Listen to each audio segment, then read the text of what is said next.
ကဘာကောင်ဆယ်လက်ဝဲ promotion တစ်ခုကိုညွှန်ပြရမယ်ဆိုရင်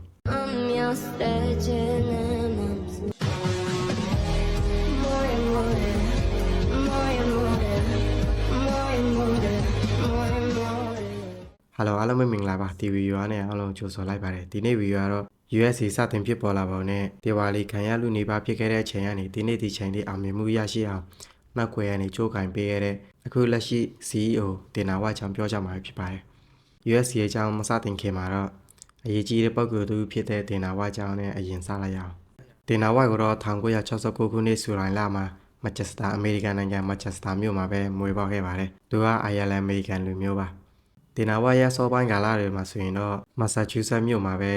အခြေချနေထိုင်ခဲ့ပါတယ်တင်နာဝါမှာညီမတူရှိပြီးတော့မှသူရဲ့မောင်နှမတွေရောအမေရပဲအဓိကထားပြုစုတောင်ပေးခဲ့တာပါသူရဲ့မေနာမည်ကဂျွန်ဝါဖြစ်ပြီးတော့မှအဖေနာမည်ကတင်နာဝါအော်စင်နီယာပါတင်နာဝါရမေယာသူနာပြုဆရာမတူဖြစ်တဲ့အတွက်သူဟာတခြားနေတွေမှာပြောင်းရွှေ့တာဝန်ကျလေးရှိပါတယ်ဒီတဲ့ကြောင့်ပဲတင်နာဝါရဲ့တင်နာဝါတတိယတန်းရွယ်မှာတင်နာဝါတို့မိသားစုဟာလာဘီကတ်တို့ပြောင်းရွှေ့သွားခဲ့ပါတယ်သူဟာလာဘီကတ်မှာပဲတက်တန်းကျောင်းကိုတက်ရောက်ခဲ့ပြီးတော့မှရိုရန်ဆိုဖာတီတာဆိုတဲ့ညီကိုနှစ်ယောက်နဲ့ခင်မင်ရင်းနှီးခွေရရှိခဲ့ပါတယ်ဒါပေမဲ့တင်နာဝါရအကြောင်းစာကိုငယ်ငယ်ကလေးကစိတ်ဝင်စားတဲ့လူတူမဟုတ်ပါဘူးသူဟာ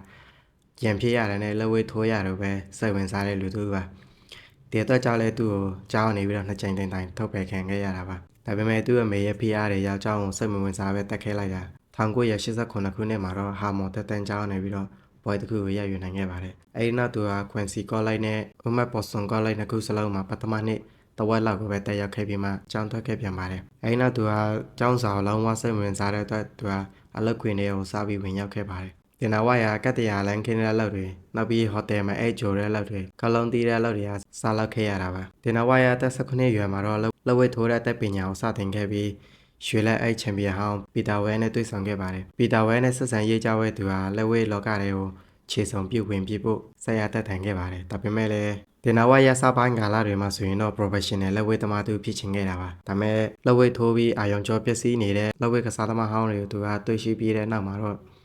သူရဲ့ဆုံးဖြတ်ချက်တွေကိုပြန်ပြီးရောက်တိုင်းခဲ့ပါတယ်အဲဒီနောက်သူဟာတာမန်လက်ဝဲသမားအနေနဲ့ပဲရှေ့ဆက်ခဲ့ပြီးပေါစင်တွေကိုတင် जा ပေးတဲ့နီးပြဆရာဖြစ်ဆက်လက်လောက်ခံခဲ့ပါတယ်ဒါပေမဲ့သူမထင်မှတ်ထားတဲ့အရာတစ်ခုသူ့စီကိုရောက်လာခဲ့ပါတယ်အဲ့ဒါတော့သူရဲ့လက်ဝဲရုံကတဖြည်းဖြည်းနဲ့နာမည်ကြီးလာခဲ့ပြီးလူတွေနဲ့စီကားလာခဲ့ပါတယ်အဲ့ဒီချိန်မှာပဲသူရဲ့လက်ဝဲရုံစီကို YT ပိုဂျာတို့ကဖွဲ့ရနေပြီးတော့စာတစောင်ပေးခဲ့ပါတယ်ဒီစာထဲမှာရေးထားတဲ့အတိုင်းဆိုရင်တော့တင်နာဝါရဲ့ကျင်ရောင်အတွက် YT ပိုဂျာတို့ဖွဲ့ရတလကိုဒေါ်လာ2500ပေးဆောင်ရမယ်လို့တင်နာဝါကိုအကြောင်းကြားစာပို့လာခဲ့ပါတယ်ဒါမဲ့တင်နာဝါရတာသူ့ကိုနောက်ပြောင်နေတယ်လို့ထင်ခဲ့ပြီးမှဂယုမဆိုင်ခဲ့ပါဘူးအဲ့ဒီချိန်ကပြောရမယ်ဆိုရင်တော့တင်နာဝါကျင်ရောင်ဖွဲ့ထားတဲ့ဘော့စတွန်မှာဆိုရင်မာဖီးယားဂိုင်းဖြစ်တဲ့ YT ပိုဂျာတို့ဖွဲ့ရနာမည်ကြီးနေတာပါသူတို့ဖွဲ့ရဒီမြို့မှာရှိတဲ့လုပ်ငန်းရှင်တွေစီးပွားရေးသမားတွေစီကနေလတိုင်းပတ်စံတွေကောက်နေတာပါပေးရင်ပေးမပေးရင်တီးမဲ့အဖွဲ့မျိုးပါဒီအဖွဲ့အကြောင်းနားမလဲတဲ့တင်နာဝါရ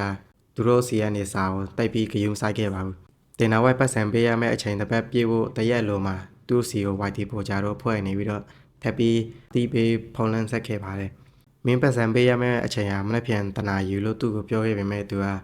မပေးရင်ဘာလုပ်မလဲဆိုပြီးတော့မှအားချောင်ခဲ့မိတာပါအဲ့ဒီချိန်မှာပဲ YT ပိုဂျာတို့ဖွဲ့ရလဲမပေးဘူးဆိုရင်မင်းမနေ့ပြန်ဘာဖြစ်မလဲဆိုတာသိရမှာပေါ့ဆိုပြီးဖုန်ချခဲ့ပါတယ်ဒီလိုနဲ့ချက်ချင်းပဲသူကရက်ွက်ထဲမှာရှိတဲ့လူတွေစီကနေဖွဲ့ရဘယ်လောက်ထိလောက်နိုင်တယ်လဲဆိုတာသူကစောင့်စမ်းမေးမြန်းခဲ့ပြီးတီးချင်းမှာပဲသူကလေရနမဖြတ်ပြီးတော့မှချက်ချင်းလာဘီကတ်တို့ပြောင်းရွှေ့သွားခဲ့ပါတယ်သူထောင်ထားတဲ့သူ့ရဲ့လက်ဝဲရောင်တွေသူ့ရဲ့အကစားရောင်ကိုချက်ချင်းပတ်ပစ်ခဲ့ပြီးတော့မှလာဘီကတ်တို့ပြောင်းရွှေ့ခဲ့ရတာပါအဲ့ဒီချိန်ကသူ့အတွက်တော်တော်လေးရုံငန်ခဲ့ရတဲ့ချိန်မှာဘာလို့ဆိုအလုပ်တွေပြင်မမှန်လုပ်ပြီးမှကိုပိုင်တောင်းတတဲ့ကိုယ့်ရဲ့ကိုပိုင်စီးပွားရေးဟာအောင်မြင်မှုရရှိနေတဲ့အချိန်မှာမတင်မှတ်ထားပဲနဲ့ပဲပြေးလိုက်ရတာပါဒါပေမဲ့လည်းတင်နာဝိုက်တော့မတင်မှတ်ထားတဲ့ဘဝပြောင်းလဲဟာလာဘီကတ်မျိုးရောက်မှာစပြီးဖြစ်ခဲ့ပါတယ်ဘာလို့ဆိုအဲ့ဒီမျိုးမှာသူ့ရဲ့ငယ်တင်ငယ်ချင်းဖြစ်တဲ့လိုရန်ဆိုဖာတီတာနဲ့ဖရက်ဖာတီတာဆိုတဲ့ညီကိုနှစ်ဦးနဲ့ထပ်ပြီးတွေ့ဆုံခဲ့ပါတယ်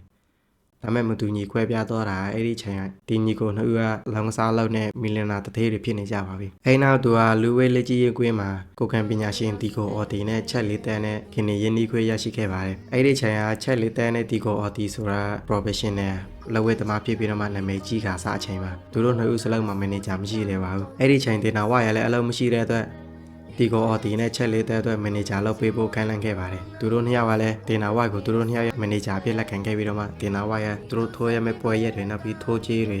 ထိုးမဲ့စီစဉ်တွေကိုဒေနာဝိုက်ကဆောင်ရွက်ပေးရတဲ့လူတစ်ဦးဖြစ်လောက်ကန်ခဲ့ပါတယ်ဒေနာဝိုက်က USC ရဲ့ Semaphore Entertainment Group ပိုင်ရှင် Bob Mellowitz နဲ့တွေ့ဆုံခွင့်ရရှိခဲ့ပါတယ်သူက Bob Mellowitz နဲ့တွေ့ဆုံရတဲ့အကြောင်းရင်းကတော့သူရဲ့ကစားသမားနှစ်ဦးဖြစ်တဲ့ OD နဲ့ချက်လေးတဲ့အတွက်ထိုးကြေးတွေကအလွန်နှဲပါနေပါတယ်အဲ့ဒီတော့ထိုးကြေးတွေကိုပို့ပေးဖို့သူကတောင်းဆိုခဲ့ပါတယ်ဒါပေမဲ့ဒေနာဝိုက်မသိတယ်လားအဲ့ဒီအချိန်က USC ကတော်တော်လေးရုန်းကန်ခဲ့ရပြီးမှအရှုံးပေါ်နေတဲ့အချိန်မှာဒါကို Bob Mellowitz ကဒေနာဝိုက်ကိုအချက်လက်တွေနဲ့တည်တည်ချာချာရှင်းပြပြီးတဲ့နောက်မှာတော့ USC ကရောင်းချဖို့ရှိနေတဲ့အကြောင်းကိုသူကသိရှိခဲ့ပါတယ်အဲဒီနောက်ချက်ချင်းဆိုသလိုသူရဲ့တငယ်ချင်းနှစ်ဦးဖြစ်တဲ့ Lorenzo Fertitta ညီကိုနှစ်ယောက်စီကို USC ကိုဝယ်ယူဖို့စီစဉ်ရှိမရှိကိုမေးမြန်းခဲ့ပါတယ် USC ကိုဝယ်ယူပြီးရင်တော့သူရဲ့အစီအစဉ်အတိုင်းသူပါလုပ်မယ်ဆိုတဲ့ချက်လက်တွေအကြောင်းအရာတွေကိုသူကသူတငယ်ချင်းစီကိုရှင်းပြခဲ့ပါတယ်သူတငယ်ချင်းကလည်းသူရဲ့အစီအစဉ်သူရဲ့ plan တွေကိုယုံကြည်ရတဲ့အတွက်2009ခုနှစ်ဇန်နဝါရီလမှာတော့ USC ကိုဒေါ်လာ2သန်းနဲ့ဝယ်ယူဖို့သဘောတူညီမှုရရှိခဲ့ပါတယ်ဒေဝါလီခံရလူနေပါဖြစ်ခဲ့တဲ့ USC ကိုဒေါ်လာ2သန်းပေးဝယ်ပြီးတဲ့နောက်မှာတော့ USC ရဲ့ဥက္ကဋ္ဌဖြစ်ဒေနာဝိုက်ကိုပဲသူတို့ကခက်အပ်ခဲ့ပါတယ်ဒေနာဝိုက်ကလည်း USC ရဲ့အဆုရှယ်ယာရဲ့9%ကိုပိုင်ဆိုင်ခွင့်ရရှိခဲ့ပါတယ်ဒါကဒေနာဝိုက်ရဲ့ငယ်ဘဝအကြောင်းအချင်းချုပ်လေးပါဒေနာဝိုက်တို့ဖွဲ့ USC ကိုဝယ်ပြီးဆိုရင်တော့ USC ရဲ့အကြောင်းပြောရအောင်တစ်ချိန်ကကျွန်တော်တို့အထင်မှားခဲ့တာတခုရှိပါတယ်အဲ့ဒါကတော့ဒေနာဝိုက်က USC ကိုစတင်တည်ထောင်ခဲ့တဲ့လူလို့ကျွန်တော်တို့ထင်မိတာပါဒါကတကယ်မဟုတ်ပါဘူး USC ကိုတည်ထောင်ခဲ့တဲ့လူကတက်တက်ရှိပြီးတော့မှဒေနာဝိုက်ကတော့အောက်ချုပ်တဲ့သူဖြစ်နေတာရှိပါတယ် USC ကိုလည်းသူကမပိုင်ဆိုင်ခဲ့ပါဘူးအောက်ချုပ်တဲ့သူဖြစ်နေပါရှိခဲ့တာပါ USC ကိုစပြီးတည်ထောင်ခဲ့တဲ့လူကတော့စီးပွားရေးသမား Odewitt Brazilian Rorian Cruci ဆိုတဲ့လူတွေကစပြီးတည်ထောင်ခဲ့ပါတယ်အစပိုင်းမှာဆိုရင်တော့ USC ဟာဆိုရင်ဘာစီမင်းဘာစီကမ်းမှမရှိပါဘူးတပွဲမှာဘယ်နှချီထိုးရမလဲနောက်ပြီးတစ်ချီမှာဘယ်နှမိနစ်ထိုးရမလဲဆိုတာအစပါဆိုဘာမှမရှိပါဘူးလူနှစ်ယောက်တည်းကိုကြိုးဝိုင်းထဲမှာထည့်ပြီးတော့မှအနိုင်ရှုံးမပေါ်မချင်းထိုးရတဲ့ပုံစံမျိုးပါဘယ်လောက်ထိကြမ်းတမ်းတယ်လဲဆိုရင်တော့မိမိစိတ်ကြိုက်ခန္ဓာကိုယ်တစ်ခုလုံးထိုးခွင့်ရှိပါတယ်ကောင်းနေစပင်တွေကောင်းရနောက်ပတ်ချမ်းတွေနောက်ပြီးတခြားအမျိုးသားအင်္ဂါစိတ်ပိုင်းတွေပါထိုးခွင့်ရှိတာပါအမေရိကန်ဆိုရကတော့ဒီအချက်တွေကိုတိုက်ပြီးသဘောမကျပါဘူးအဲ့ဒီအတွက်ကြောင့်ပဲအမေရိကန်ဆိုရဟာပြည်နယ်ခု90မှာရှိတဲ့ USC ပွဲတွေကိုစီစဉ်ကျင်းပခွင့်ပိတ်ပင်ဖို့စာထုတ်ပြန်ခဲ့ပါတယ်ပြည်နယ်90ထဲကနဲ့36ခုကတော့ USC ရဲ့ပွဲတွေကိုပိတ်ပင်လိုက်ပါတယ်ပြည်နယ်14ခုကသာ USC ရဲ့ပွဲတွေကိုကျင်းပနိုင်တာပါဒီအချိန်တွေကြောင့်ပဲ USC ရဲ့ပုံရိပ်တွေကတဖြည်းဖြည်းနဲ့ကျလာခဲ့သလို USC ကိုလူတွေစိတ်ဝင်စားမှုတွေလျော့နေလာခဲ့ပါတယ်ဒီအတွက်ကြောင့်ပဲ USC ရဲ့ဝင်ငွေဟာတဖြည်းဖြည်းတိုးချလာခဲ့ပြီးဒေဝါလီခံရလူနေပါအချိန်ထိရောက်ခဲ့ပါတယ်အဲ့ဒီချိန်ရပဲဒေနာဝိုက်တို့ဖွဲ့ USC ကိုစားပြီးဝယ်လိုက်တာပါဒေနာဝိုက်ကတကယ်ဝယ်လိုက်တာမဟုတ်ပါဘူးသူ့ရဲ့တငယ်ချင်းနှစ်ယောက်ကဝယ်လိုက်တာပါ USC ရဲ့တထေးကတော့ Lorenzo Fertitta နဲ့ Fred Fertitta ဆိုတဲ့ညီကိုနှစ်ယောက်ပါဒေနာဝိုက်ကတော့ USC ကိုထိန်းသိမ်းဖို့ဥက္ကဋ္ဌနေရာဖြစ်နေတာတာဝန်ယူရတာပါသူတို့ USC ကိုဝယ်ယူတော့ကဆိုရင် USC မှာ USC ရဲ့နာမည်အတကန်ကွင်းဟောင်းနဲ့စာရွက်စာတမ်းတွေပဲရှိရတာပါတခြားပါဆိုဘာမှမရှိပါဘူးဒါကိုဒေါ်လာ2သန်းပေးပြီးဝယ်ရသလားဆိုပြီးတော့မှတခြားလူကသူတို့ကိုလှောင်ပြောင်ခဲ့ရတာပါ USC ကိုဝယ်ပြီးချင်း USC ကတန်းပြီးနာမည်ကြီးလာတာမဟုတ်ပါဘူးဘာလို့ဆို USC ရဲ့ပိတ်ဆို့ထားမှုတွေ USC ရဲ့အရှုံးပေါ်နေမှုကိုသူတို့ကအစအနေပြီးပြန်ဆွဲတင်ရတာပါအဲ့မှာပြည်နယ်အခု90မှာပိတ်ပင်ထားတဲ့ USC ပွဲတွေကိုပြန်ပြီးကျင်းပနိုင်အောင်သူတို့ကခွင့်ပြုချက်တွေတောင်းဆိုရတာပါနောက်ပြီးဘာစီပြင်းဘာစီကမ်းမှမရှိတဲ့ USC ကိုစီမင်းစီကမ်းတွေနဲ့ထပ်ပြီးထိန်းသိမ်းရတာပါဥပမာတပွဲဆိုရင်ဘယ်နှချီထိုးရမလဲနောက်ပြီးတစ်ချီမှာဘယ်နှမိနစ်ထိုးရမလဲဒါတွေသူတို့ကပြန်ပြီးတိတိကျကျပြန်သတ်မှတ်ရတာပါဒီလိုပြဿနာတွေပြည့်နေတဲ့ USC ကိုအောက်ဆုံးကနေသူတို့ကဆွဲတင်ခဲ့ရတာပါဒီလိုမျိုးပြောင်းလဲမှုတွေဖြည်းဖြည်းလောက်ရင်းနဲ့2004ခုနှစ်ရောက်တဲ့3နှစ်တာကာလအထိ USC ကအမျက်ဆိုးမရဘဲနဲ့အရှုံးပေါ်နေခဲ့ပါတယ်ဒါကိုတိတ်ပြီးသဘောမကျတဲ့ Fred Fertitta ညီကိုနှစ်ယောက်ကတော့ USC ကိုရောင်းချဖို့စိတ်ကူးလာခဲ့ပါတယ်ဒါပေမဲ့ဒေနာဝိုက်ကဒီချိန်နေအထိသူ့ရဲ့စူးစမ်းအထောက်မှုသူ့ရဲ့ယုံကြည်ချက်ကိုလက်မလျှော့သေးပါဘူးဒေနာဝိုက်ကဒါကိုလက်မလျှော့သေးတဲ့အတွက်သူ့ကိုနောက်ဆုံးခွေးရေးတစ်ခုအနေနဲ့ဒေါ်လာ140ထပ်ထုတ်ပေးဖို့တောင်းဆိုခဲ့ပါတယ်ဒါပေမဲ့လည်းဒေနာဝိုက်ကိုပြေဝယုံကြည်တဲ့ဒီညီကိုနှစ်ယောက်ကလည်းထပ်ပြီးအားပေးဖို့အတွက်ဒေါ်လာ140ထပ်ထုတ်ခဲ့ပါတယ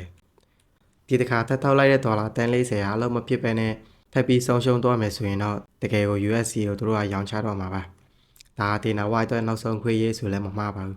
သူဟာရုပ်မြင်သံကြားထုတ်လုပ်သူတွေနဲ့တွေ့ဆုံခဲ့ပြီး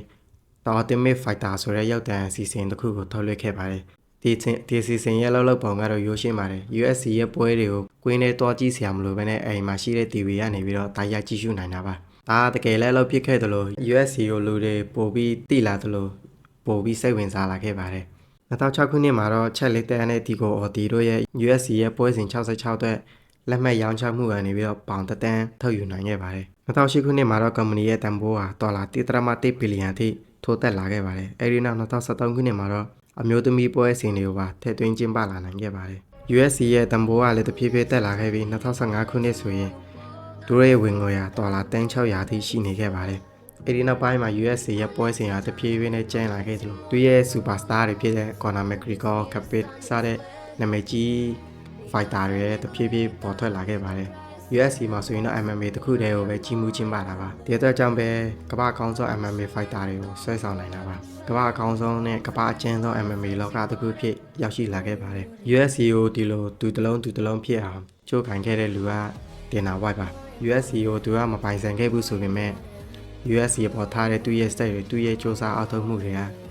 USC ကိုဒီနေ့ဒီချိန်ထိအမြင့်ထိရအောင်ဆွဲတင်နိုင်ခဲ့တာပါတင်နာဝါရဲ့စ조사အထောက်မှုကြောင့်ပဲ MMA ဆိုတာတရားဝင်လောကတစ်ခုဖြစ်လာခဲ့ပါတယ်။ရှုံးနေနေတဲ့ချိန်မှာတောင်တင်းရဲ့အိမ်မက်တွေကကောင်တယ်ပေါ်ဖို့စိတ်တက်မကြပါနဲ့။ USC ကတဖြည်းဖြည်းနဲ့အောင်မြင်လာခဲ့တယ်လို့တင်နာဝါရလည်းတစ်ချိန်ကဟော်တယ်မှာခေါလောင်းတီးတဲ့လူတို့ဟာအခုချိန်မှာတော့မီလီယံနာသူဖြစ်နိုင်ခဲ့ပါပြီ။2019ခုနှစ်ရဲ့အချက်အလက်တွေရဆိုရင်တင်နာဝါရဲ့ပိုင်ဆိုင်မှုကဒေါ်လာ900ထိရှိလာခဲ့ပါတယ်။2024ခုနှစ်ထိ USC ကပွဲပေါင်း900ကျော်ကျင်းပပြီးစီးခဲ့ပြီးဖြစ်ပါတယ်။ဒီနေ့ဗီဒီယိုကတလောက်ပါပဲအဆုံးထိကြည့်ရှုပေးတဲ့လူအားလုံးကျေးဇူးတင်ပါတယ်နောက်ဗီဒီယိုမှာပြန်လည်ဆုံတွေ့ပါအောင်မယ်ကျွန်တော် channel နေပြီးတော့ပတ်စဉ်တိုင်းစိတ်ဝင်စားစရာဗီဒီယိုတွေကိုအမြဲတင်ဆက်ပေးနေမှာမို့စိတ်ဝင်စားတဲ့ဆိုရင်တော့ subscribe လုပ်ခဲ့ပေးဖို့မေတ္တာရက်ခံပါတယ်